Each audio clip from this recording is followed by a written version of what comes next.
नमस्कार दोस्तों, आइए सुनते हैं मुंशी प्रेमचंद्र के द्वारा लिखी कहानी कातिल। जाड़ों की रात थी। 10 बजे ही सड़कें बंद हो गई थी और गलियों में सन्नाटा था। बूढ़ी बेवा माँ ने अपने नौजवान बेटे धर्मवीर के सामने थाली परोसते हुए कहा, तुम इतनी रात तक कहाँ रहते हो बेटा? रखे रखे खाना ठंडा हो जाता है। चारों तरफ सोता पड़ गया। आग भी तो इतनी नहीं रहती कि इतनी रात तक बैठी तपती रहूं। धर्मवीर हष्ट पुष्ट सुंदर नवयुवक था। थाली खींचता हुआ बोला, अभी तो 10 भी नहीं बजे अम्मा। यहाँ तो मुर्दा दिल आदमी सरे शाम ही सो जाया करते हैं। यूरोप में लोग 12-1 बजे तक सैर सपाटे करते रहते हैं। जिंदगी के मजे उठाना कोई उनसे सीख ले। 1 बजे से पहले तो कोई सोता ही नहीं है। माँ ने पूछा, तो 8-10 बजे सोकर उठते भी होंगे? धर्मवीर ने पहलू बचाकर कहा, नहीं, वह 6 बजे ही उठ बैठते हैं। हम लोग बहुत सोने के आदी हैं। 10 से 6 बजे तक 8 घंटे होते हैं। 24 में 8 घंटे आदमी सोए तो क्या काम करेगा? यह बिल्कुल गलत है कि आदमी को 8 घंटे सोना चाहिए। इंसान जितना कम सोए उतना ही अच्छा होता है। हमारी सभा में अपने नियमों में दाखिल कर लिया है कि मेंबरों को 3 घंटे से ज़्यादा नहीं सोना चाहिए। माँ इस सभा का जिक्र सुनते ही तंग आ गई थी। यह ना खाओ, वह ना खाओ, यह ना पहनो, वह ना पहनो, ना ब्याह करो, ना शादी करो, ना नौकरी करो, ना चाकरी करो। यह सभा क्या लोगों को सन्यासी बनाकर छोड़ेगी? इतना त्याग तो सन्यासी ही कर सकता है। त्यागी सन्यासी भी तो नहीं मिलते। उनमें भी ज्यादातर इंद्रियों के गुलाम, नाम के त्यागी हैं। आज सोने की भी कैद लगा दी। अभी 3 महीने का घूमना खत्म हुआ, जाने कहाँ कहाँ मारे फिरते हैं। अब 12 बजे खाइए या कौन जाने रात को खाना ही उड़ा दे। आपत्ति के स्वर में बोले, तभी तो यह सूरत निकल आई है कि चाहो तो एक एक हड्डी गिन लो। आखिर सभा वाले कोई काम भी करते हैं या सिर्फ आदमियों पर कैदे ही लगाया करते हैं? धर्मवीर बोला, जो काम तुम करती हो वही हम करते हैं। हमारा उद्देश्य भी राष्ट्र की सेवा करना है। बूढ़ी विधवा आजादी की लड़ाई में दिलो जान से शरीक थी। 10 साल पहले उसके पति ने एक राष्ट्रद्रोहात्मक भाषण देने के अपराध में सजा पाई थी। जेल में उसका स्वास्थ्य बिगड़ गया और जेल में ही उसका स्वर्गवास हो गया। तब से यह विधवा बड़ी सच्चाई और लगन से राष्ट्र की सेवा में लगी हुई थी।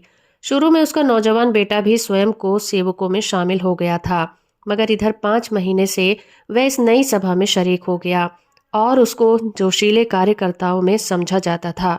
माँ ने संदेह के स्वर में पूछा, तो तुम्हारी सभा का कोई दफ्तर है? हाँ है। उनमें कितने मेंबर हैं? अभी तो सिर्फ 50 मेंबर हैं। वे 25 आदमी जो कुछ कर सकते हैं वे तुम्हारे 25,000 भी नहीं कर सकते। देखो अम्मा, किसी से कहना मत, वरना सबसे पहले मेरी जान पर आफत आएगी। मुझे उम्मीद नहीं कि पैकेटिंग और जुलूसों से हमें आज़ादी हासिल हो सके। यह तो अपनी कमजोरी और बेबसी का साफ ऐलान है।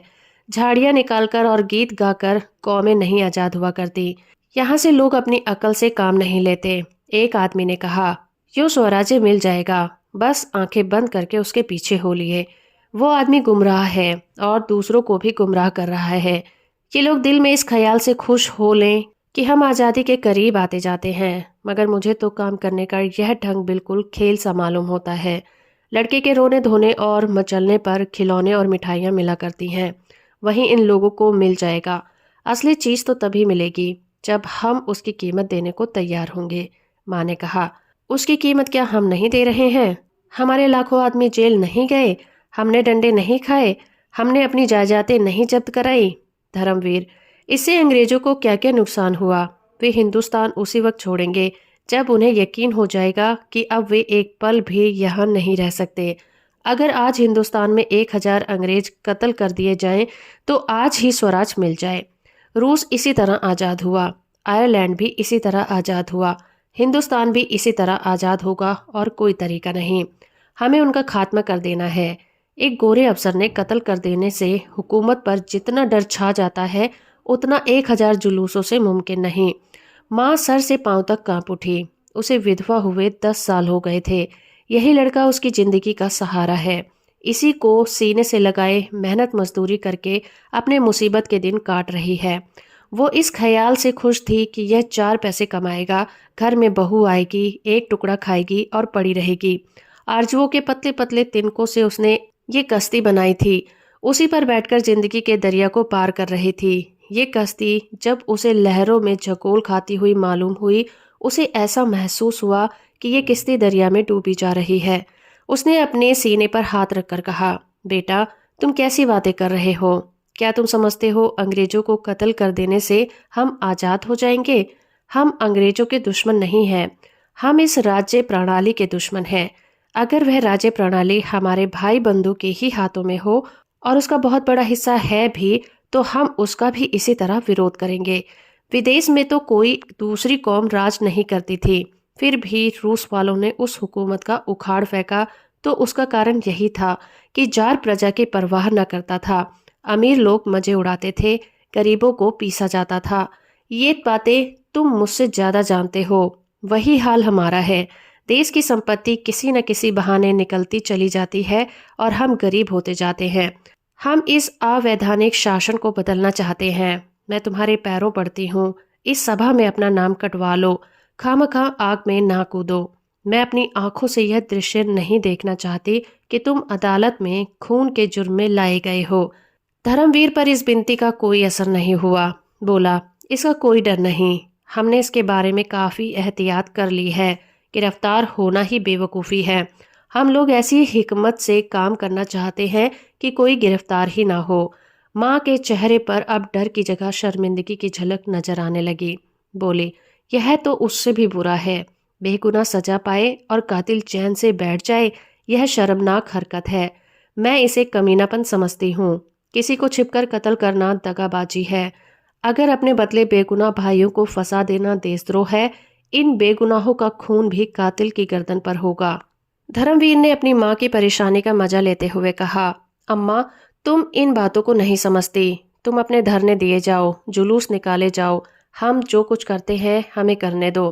पाप और पुण्य, धर्म और अधर्म, ये निरर्थक शब्द है। जिस काम का तुम सापेक्ष समझती हो उसे मैं पुण्य समझता हूँ। तुम्हें कैसे समझाऊं कि ये सापेक्ष शब्द है? तुमने भगवत गीता में पढ़ा है, कृष्ण भगवान ने साफ कहा है, मारने वाला मैं हूँ, जलाने वाला मैं हूँ। आदमी न किसी को मार सकता है न जला सकता है। फिर कहाँ रहा तुम्हारा पाप? मुझे इस बात की क्यों शर्म कि मेरे बदले कोई दूसरा मुजरिम करार दिया गया। वह व्यक्तिगत लड़ाई नहीं, इंग्लैंड की सामूहिक शक्ति से युद्ध है। मैं मरूं या मेरे बदले कोई दूसरा मरे, इसमें कोई अंतर नहीं। जो आदमी राष्ट्र की राज्य सेवा कर सकता है उसे जीवित रहने का ज्यादा अधिकार है। माँ आश्चर्य से लड़के का मुंह देखने लगी। उससे बहस करना बेकार था। अपनी दलीलों से वह उसे कायल नहीं कर सकती थी। धर्मवीर खाना खाकर उठ गया, मगर वो ऐसे ही बैठी रही जैसे लकवा मार गया हो। उसने सोचा, कहीं ऐसा तो नहीं कि यह किसी का कत्ल कर आया हो या कत्ल करने जा रहा हो। इस विचार से उसके शरीर में कपकपी आ गई थी। आम लोगों की तरह हत्या और खून के प्रति घृणा उसके शरीर पे कण कण में भरी हुई थी। उसका अपना बेटा खून करे, इससे ज्यादा लज्जा, अपमान, घृणा की बात और क्या हो सकती थी। वह राष्ट्र सेवा की उस कसौटी पर जान देती थी जो त्याग, सदाचार, सच्चाई और साफ दिली का वरदान है। उसकी आंखों में राष्ट्र का सेवक यह था जो नीच से नीच प्राणी का दिल भी ना दुखाए, बल्कि जरूरत पड़ने पर खुशी से अपने को बलिदान कर दे। अहिंसा उसकी नैतिक भावनाओं का सबसे प्रधान अंग थी। अगर धर्मवीर किसी गरीब की हिमायत से गोली का निशाना बन जाता तो वह रोती जरूर, मगर गर्दन उठाकर। उसे गहरा शोक होता। शायद इस शोक में उसकी जान भी चली जाती, मगर इस शोक में गर्व मिला हुआ होता। लेकिन वो किसी का खून कराए, यह एक भयानक पाप था और कलंक भी। लड़के को रोके कैसे, यही सवाल उसके सामने था। यह वो नौबत हरगिज न आने देगी कि उसका बेटा खून के जुर्म में पकड़ा न जाए। उसे यह बर्दाश्त था कि उसके जुर्म का सजा बेगुनाहों को मिले। उसे ताज्जुब हो रहा था, लड़के में ये पागलपन आया क्यों कर। वो खाना खाने बैठी तो, मगर कौर गले से नीचे न गया।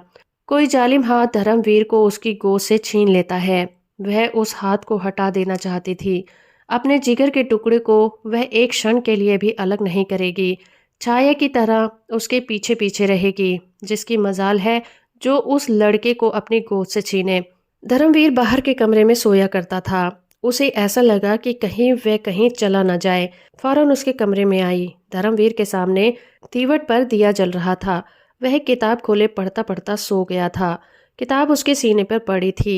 माँ ने वहीं बैठकर अनाथ की तरह बड़ी सच्चाई और विनय के साथ परमात्मा से प्रार्थना की कि लड़के का हृदय परिवर्तन कर दे। उसके चेहरे पर अब भी वही भोलापन, वही मासूमियत थी जो 15-20 साल पहले नजर आती थी। कर्कशता और कठोरता का कोई चिन्ह नहीं था। माँ की सिद्धांतपरता एक क्षण के लिए ममता के आंचल में छिप गई। माँ ने हृदय में बेटे की हार्दिक भावनाओं को देखा। इस नौजवान के दिल में सेवा की कितनी उमंग है, कौम का कितना दर्द है, पीड़ितों से कितनी सहानुभूति है। अगर इसने बूढ़ों की सी सूझबूझ, धीमी चाल और धैर्य है, तो इसका क्या कारण है? जो व्यक्ति प्राण जैसी प्रिय वस्तु को बलिदान करने के लिए तत्पर हो जाए, उसकी तड़प और जलन का कौन अंदाजा कर सकता है? माँ की आहट पाकर धर्मवीर चौंक पड़ा और किताब संभालता हुआ बोला, तुम कब आ गई अम्मा? मुझे तो जाने कब नींद आ गई। माँ ने दीवट को दूर हटाकर कहा, चारपाई के पास दिया रखकर ना सोया करो, इससे कभी भी कोई दुर्घटना हो सकती है। और क्या सारी रात पढ़ते ही रहोगे? आधी रात हो गई है, आराम से सो जाओ। मैं भी यहीं लेट जाती हूँ, मुझे अंदर न जाने क्यों डर लगता है। धर्मवीर, तो मैं एक चारपाई यहाँ डाल देता हूँ। नहीं, मैं यहीं जमीन पर लेट जाऊंगी। वाह, मैं चारपाई पर लेटूं और तू जमीन पर पड़ी रहे। तुम चारपाई पर आ जाओ। चल, मैं चारपाई पर लेटूं और तू जमीन पर पड़ा रहे, यह तो नहीं हो सकता। मैं चारपाई लिए आता हूँ, नहीं तो मैं भी अंदर ही लेटता हूँ। आज आप डरी क्यों? तुम्हारी बातों ने डरा दिया। तू मुझे भी क्यों अपनी सभा में नहीं शरीक कर लेता? धर्मवीर ने कोई जवाब नहीं दिया। बिस्तर और चारपाई उठाकर अंदर वाले कमरे में चला गया। माँ आगे आगे चिराग दिखाती हुई चली। कमरे में चारपाई डालकर उस पर लेटता हुआ बोला, अगर मेरी सभा में शरीक हो जाओ तो क्या पूछना। बेचारे कच्ची कच्ची रोटियां खाकर बीमार हो रहे हैं, उन्हें अच्छा खाना मिलने लगेगा। फिर ऐसी कितनी ही बातें हैं जिन्हें एक बूढ़ी स्त्री जितनी आसानी से कर सकती है, नौजवान हरगिज नहीं कर सकते। मसलन किसी मामले का सुराग लगाना, औरतों में हमारे विचार का प्रचार करना। मगर तुम दिल लगी कर रही हो। माँ ने गंभीरता से कहा, नहीं बेटा, दिल लगी नहीं कर रही, दिल से कह रही हूँ। माँ का दिल कितना नाजुक होता है, इसका अंदाजा तुम नहीं कर सकते। तुम्हें इतने बड़े खतरे में अकेला छोड़कर मैं घर में नहीं बैठ सकती। जब तक मुझे कुछ नहीं मालूम था दूसरी बात थी, लेकिन अब ये बातें जान लेने के बाद मैं तुमसे अलग नहीं रह सकती। मैं हमेशा तुम्हारे बगल में रहूंगी और अगर कोई ऐसा मौका आया तो तुमसे पहले मैं अपने को कुर्बान करूंगी। मरते वक्त तुम मेरे सामने होगे, मेरे लिए यही सबसे बड़ी खुशी की बात है। ये मत समझो कि मैं नाजुक मौकों पर डर जाऊंगी, चीखूंगी और चिल्लाऊंगी, हरगिज नहीं। सख्त से सख्त खतरों के सामने भी तुम मेरी जबान से एक चीख नहीं सुनोगे। अपने बच्चे की हिफाजत लिए गाय भी शेरनी बन जाती है। धर्मवीर ने शक्ति की विरह होकर माँ के पैरों को चूम लिया। उसकी दृष्टि में ये कभी इतने आदर और स्नेह के योग्य नहीं था। दूसरे ही दिन परीक्षा का अवसर उपस्थित हुआ। यह 2 दिन बुढ़िया ने रिवॉल्वर चलाने के अभ्यास में खर्च किए। पटाखे की आवाज पर कानों पर हाथ रखने वाली अहिंसा और धर्म की देवी इतने साहस से रिवॉल्वर चलाती थी और उसका निशाना इतना अचूक होता था कि सभा के नौजवानों को भी हैरत होती थी। पुलिस के सबसे बड़े अफसर के नाम मौत का परवाना निकला और यह काम धर्मवीर को सुपुर्द हुआ। दोनों घर पहुंचे तो माँ ने पूछा, क्यों बेटा, इस अफसर ने तो कोई ऐसा काम नहीं किया, फिर सभा ने क्यों उसे चुना? धर्मवीर माँ की सरलता पर मुस्कुराकर बोला, तुम समझती हो हमारी कांस्टेबली और सब इंस्पेक्टर और सुप्रिटेंडेंट जो करते हैं अपनी खुशी से करते हैं। वे लोग जितने अत्याचार करते हैं उनके यही आदमी जिम्मेदार हैं। और फिर हमारे लिए तो इतना ही काफ़ी है कि वो उस मशीन का एक खास पुर्जा है जो हमारे राष्ट्र को चरम निर्दयता से बर्बाद कर रही है। लड़ाई में व्यक्तिगत बातों से कोई प्रयोजन नहीं है। वहाँ तो विरोध पक्ष का सदस्य होना ही सबसे बड़ा अपराध है। माँ चुप हो गई। क्षण भर बाद डरते डरते बोली, बेटा, मैंने तुमसे कभी कुछ नहीं मांगा। अब एक सवाल पूछती हूँ, उसे पूरा करोगे? धर्मवीर ने कहा, यह पूछने की कोई ज़रूरत नहीं अम्मा, तुम जानती हो मैं तुम्हारे किसी हुक्म से इनकार नहीं कर सकता। माँ, हाँ बेटा, ये जानती हूँ, इसी वजह से मुझे ये सवाल करने की हिम्मत हुई है। तुम इस सभा से अलग हो जाओ। देखो, तुम्हारी बूढ़ी माँ हाथ जोड़कर तुमसे ये भीख मांग रही है। और वह हाथ जोड़कर भिखारिन की तरह बेटे के सामने खड़ी हो गई। धर्मवीर ने कह कहा मारकर कहा, यह तो तुमने बेढब सवाल किया अम्मा, तुम जानती हो इसका नतीजा क्या होगा। जिंदा लौटकर ना आऊंगा। अगर यहाँ मैं कहीं भाग जाऊं तो भी जान नहीं बच सकती। सभा के सब मेंबर मेरे ही खून के प्यासे हो जाएंगे और मुझे उनकी गोलियों का निशाना बनना पड़ेगा। तुमने मुझे यह जीवन दिया है, इसे तुम्हारे चरणों पर अर्पित कर सकता हूँ। लेकिन भारत माता ने तुम्हें और मुझे दोनों को जीवन दिया है और उसका हक सबसे बड़ा है। अगर कोई मौका ऐसा हाथ आ जाए कि मुझे भारत माता की सेवा के लिए तुम्हें कत्ल करना पड़े तो इस अप्रिय कर्तव्य से मैं मुंह नहीं मोड़ सकूंगा। आंखों से आंसू जारी होंगे, लेकिन तलवार तुम्हारी गर्दन पर होगी। हमारे धर्म में राष्ट्र की तुलना में कोई दूसरी चीज नहीं ठहर सकती, इसीलिए सभा को छोड़ने का तो सवाल ही नहीं है। हाँ, तुम्हें डर हो तो मेरे साथ ना जाओ। मैं कोई बहाना कर दूंगा और किसी दूसरे कामरेड के साथ ले लूंगा। अगर तुम्हारे दिल में कमजोरी हो तो फौरन बतला दो। माँ ने कलेजा मजबूत करके कहा। मैंने तुम्हारे ख्याल से कहा था भैया, वरना मुझे क्या डर है। धर्मवीर ने दोपहर ही को इस मौके का मुआयना कर लिया और उस खास जगह को चुन लिया जहां से निशाना मारेगा। साहब के बंगले के पास करील और करौंदे की एक छोटी सी झाड़ी थी, वहीं उसकी छिपने की जगह होगी। झाड़ी के बाईं तरफ नीची जमीन थी, उसमें बेर और अमरूद के बाग थे। बाग निकलने का अच्छा मौका था। साहब के क्लब जाने का वक्त 7 और 8 बजे के बीच था, लेकिन लौटने का वक्त 11 बजे था। इन दोनों वक्तों की बात पक्की तरह से मालूम कर ली गई थी। धर्मवीर ने तय किया कि 9 बजे चलकर उसी करौंदे वाली झाड़ी में छिपकर बैठ जाया जाए। वहीं एक मोड़ भी था। मोड़ पर मोटर की चाल कुछ धीमी हो जाएगी। इसी वक्त उसे रिवॉल्वर का निशाना बना लिया जाएगा। जैसे जैसे दिन गुजरता जाता था, बूढ़ी माँ का दिल भय से सूखता जाता था, लेकिन धर्मवीर के दिनों दिन आचरण में तनिक भी अंतर नहीं था। वो नियत समय पर उठा, नाश्ता किया, संध्या की और दूसरे दिनों की तरह कुछ देर पढ़ता रहा। 2-4 मित्र आ गए, उनके साथ 2-3 बाजियां शतरंज की खेली, इत्मीनान से खाना खाया और दूसरे दिनों से कुछ ज्यादा ही खाया। फिर आराम से सो गया कि जैसे कोई चिंता ही नहीं है। माँ का दिल उचाट था, खाने पीने का तो जिक्र ही क्या। वो मन मारकर एक जगह बैठी रही। पड़ोस की औरतें हमेशा की तरह आई। वो किसी से कुछ न बोली, बदहवास सी इधर उधर दौड़ती फिरती थी कि जैसे चूहिया बिल्ली के डर से सुराग ढूंढती हो। कोई पहाड़ सा उसके सिर पर गिरता था। उसे कहीं मुक्ति नहीं थी। वो कहीं भाग जाए ऐसी जगह भी नहीं थी। वो घिसे पिटे दार्शनिक विचार जिनसे अब तक उसे सांत्वना मिलती थी, भाग्य, पुनर्जन्म, भगवान की मर्जी, वे सब इस भयानक विपत्ति के सामने व्यर्थ जान पड़ते थे। मगर शाम होते होते उसके हृदय पर एक शांति सी छा गई। उसके अंदर एक ताकत पैदा हुई जिसे मजबूरी की ताकत कह सकते हैं। चिड़िया उस वक्त तक फड़फड़ाती रही जब तक उड़ निकलने की उम्मीद थी। उसके बाद वह बहेलिये के पंजे में कसाई के छुरे के लिए तैयार हो गई। भाई की चरम सीमा साहस है। उसमें धर्मवीर को पुकारा, बेटा कुछ खा लो। धर्मवीर अंदर आया। आज दिन भर माँ बेटे की कोई बात नहीं हुई थी। इस वक्त माँ ने धर्मवीर को देखा तो उसका चेहरा उतरा हुआ था। वो संयम जिसमें आज उसने दिन भर अपने भीतर की बेचैनी को छुपा रखा था, जो अब तक उड़े उड़े से दिमाग की शक्ल में दिखाई दे रही थी, खतरे के पास आ जाने पर पिघल गया था। जैसे कोई बच्चा भालू को दूर से देखकर खुशी से तालियां बजाने के लिए चीख उठा हो। दोनों ने एक दूसरे की तरफ देखा। दोनों रोने लगे। माँ का दिल खुशी से खिल उठा। उसने आंचल से धर्मवीर के आंसू पोंछते हुए कहा, चलो बेटा, यहाँ से कहीं भाग चले। धर्मवीर चिंता मगन खड़ा था। माँ ने फिर कहा, किसी से कुछ कहने की जरूरत नहीं।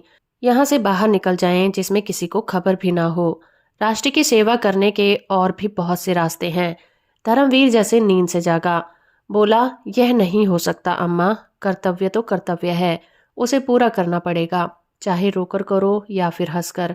हाँ, इस ख्याल से डर लगता है कि नतीजा न जाने क्या होगा। मुमकिन है निशाना चूक जाए और गिरफ्तार हो जाए या गोली का निशाना बनूं।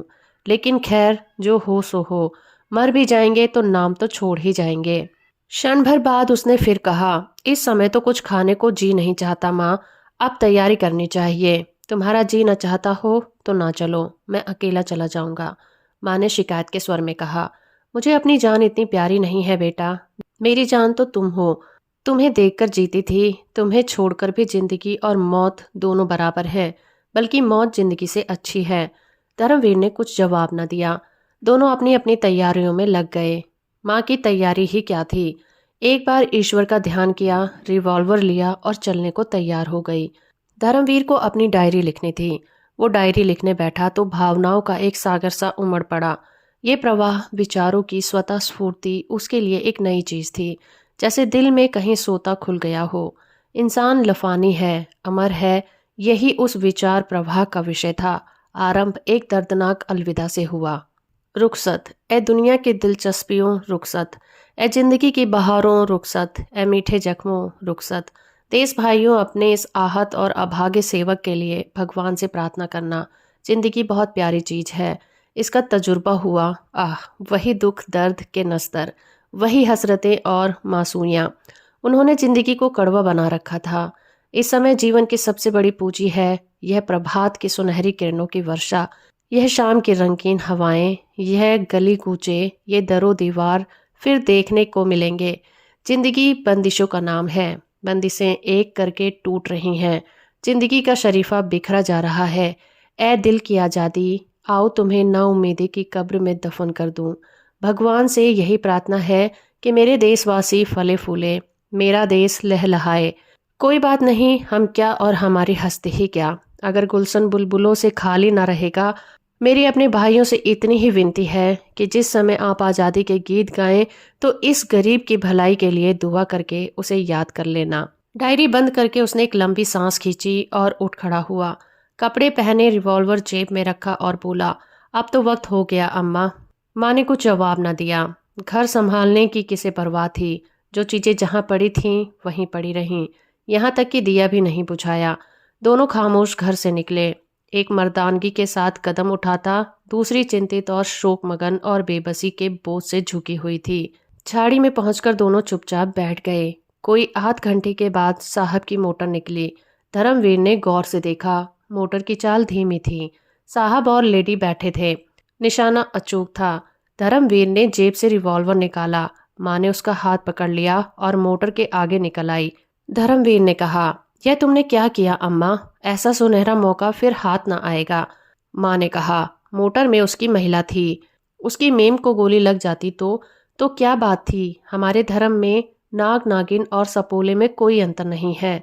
माँ ने घृणा भरे स्वर में कहा, मैं तुम्हारा धर्म जंगली जानवरों और वहसियों का है तो लड़ाई के बुनियादी उसूलों की भी परवाह नहीं करता। स्त्री हर एक धर्म में निर्दोष समझी जाती है, यहाँ तक कि वहसी भी उसका आदर करते हैं। वापसी के समय हरगिज न छोड़ूंगा। मेरे जीते जी तुम स्त्री पर हाथ नहीं उठा सकते। मैं इस मामले में तुम्हारी पाबंदियों का गुलाम नहीं हो सकता। माँ ने कुछ जवाब न दिया। इस नामर्दों जैसी बात से उसकी ममता टुकड़े टुकड़े हो गई। मुश्किल से 20 मिनट बीते होंगे कि वही मोटर दूसरी तरफ से आती दिखाई पड़ी। धर्मवीर ने मोटर को गौर से देखा और उछलकर बोला, लो अम्मा, अब की बार साहब अकेला है, तुम भी मेरे साथ निशाना लगाना। माँ ने लपककर धर्मवीर का हाथ पकड़ लिया और पागलों की तरह जोर लगाकर उसका रिवॉल्वर छीनने लगी। धर्मवीर ने उसको धक्का देकर गिरा दिया और एक कदम रिवॉल्वर साधा। 1 सेकंड में माँ उठी। उसी वक्त गोली चली। मोटर आगे निकल गई, मगर माँ जमीन पर तड़प रही थी। धर्मवीर रिवॉल्वर फेंककर माँ के पास गया और घबराकर बोला, अम्मा क्या हुआ? फिर यकायक इस शोक भरी घटना की प्रतीति उसके अंदर चमक उठी। वो अपनी प्यारी माँ का कातिल है। उसके स्वभाव की सारी कठोरता और तेजी और गर्मी बुझ गई। आंसुओं की बढ़ती हुई थरथरी को अनुभव करता हुआ वो नीचे झुका और माँ के चेहरे की तरफ आंसुओं से लिपटी हुई शर्मिंदगी से देखकर बोला, यह क्या हो गया अम्मा? तुम कुछ बोलती क्यों नहीं? ये कैसे हो गया? अंधेरे में कुछ नजर भी तो नहीं आता। कहाँ गोली लगी? कुछ तो बताओ। इस बदनसीब के हाथों तुम्हारी मौत लिखी थी। जिसको तुमने गोद से पाला उसी ने तुम्हारा खून कर दिया। किसको बुलाऊं? कोई नजर भी तो नहीं आता। माँ ने डूबती हुई आवाज में कहा, मेरा जन्म सफल हो गया बेटा। तुम्हारे हाथों ही मेरी मिट्टी उठेगी। तुम्हारी गोद में मर रही हूँ। छाती में घाव लगा है। जो तुमने गोली चलाई, मैं तुम्हारे सामने खड़ी हो गई। अब नहीं बोला जाता। परमात्मा तुम्हें खुश रखे, मेरी यही दुआ है। मैं और क्या करती बेटा? माँ की आबरू तुम्हारे हाथ में है। मैं तो चली। क्षण भर बाद उस अंधेर सन्नाटे में धर्मवीर अपनी प्यारी माँ के नीम जान शरीर को गोद में लिए चल रहा था तो उसके ठंडे तलवों से अपनी आंसू भरी आंखें रगड़कर आत्मिक आहवात से भरी हुई दर्द की टीस अनुभव कर रहा था। तो दोस्तों, अभी आप सुन रहे थे मुंशी प्रेमचंद्र के द्वारा लिखी कहानी कातिल। उम्मीद करती हूँ मेरा ये प्रयास और ये कहानी आपको अच्छी लगी होगी। वीडियो को लाइक और चैनल को सब्सक्राइब करना बिल्कुल मत भूलिएगा।